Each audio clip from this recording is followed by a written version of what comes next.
Deep in the heart of the Kent countryside lies Sissinghurst Castle Garden, one of the most famous and beautiful gardens in the world.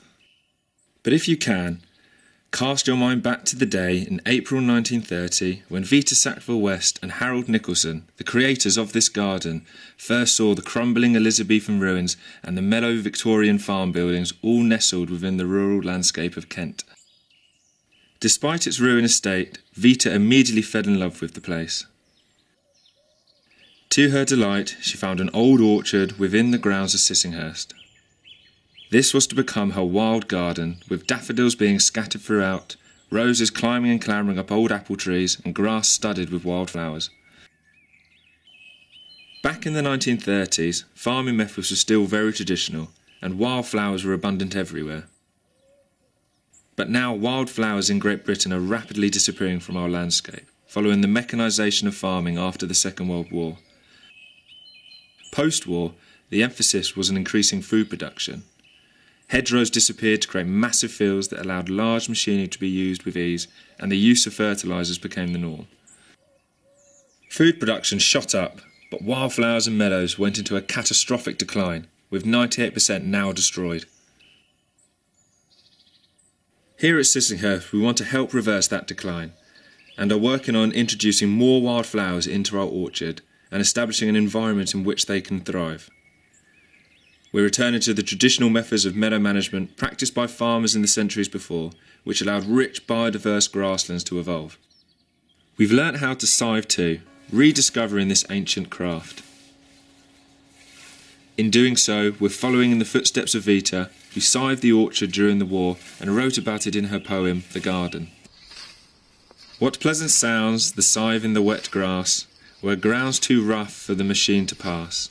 Grass should be wet for a close cut, the blade hissing like geese as swathe by swathe is laid. Although slower than mechanised methods, scything is a way of linking Sissinghurst back to its past, and we have discovered the pleasure of carrying out a task that connects us, not only to the rhythm of nature, but to the land and our ancestors as well.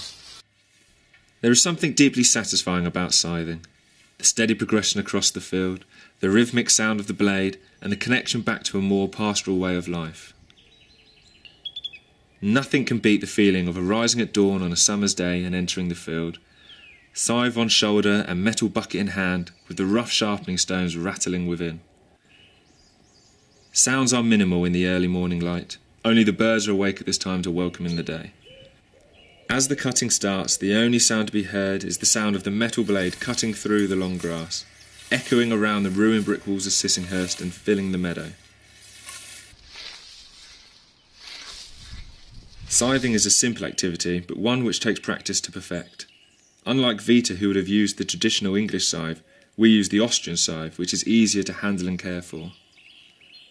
The blade blunts easily and has to be sharpened frequently using a wet sharpening stone that glistens with water in the sunlight. Once sharpened, it's straight back into the long grass and windrows begin to mound up again. The aching muscles at the end of a hot summer's day confirm that hard labour has occurred, and we can look back and see the day's labour with a sense of achievement. A man and his scythe can be as effective as any mower. Before the scythe is placed for its night's slumber, it is cleaned and the blade peened. Peening is a process of removing any damage that might have occurred from stones or roots. The blade is rested on an anvil and a hammer is used to reform the blade to its original splendour.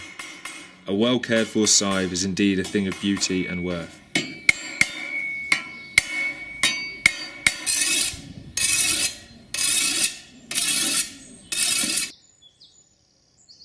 After scything, we strewed the orchard with hay from an ancient local meadow, rich with the seeds of wildflowers and meadow grasses. If these seeds germinate and take root in our orchard, we will have taken the first steps in creating that rare and special place that is a meadow. In spring, we will see if our efforts have been effective. Meadows are living, dynamic entities, created by man over hundreds of years. But they are also a place of beauty and a sanctuary for insects and small mammals.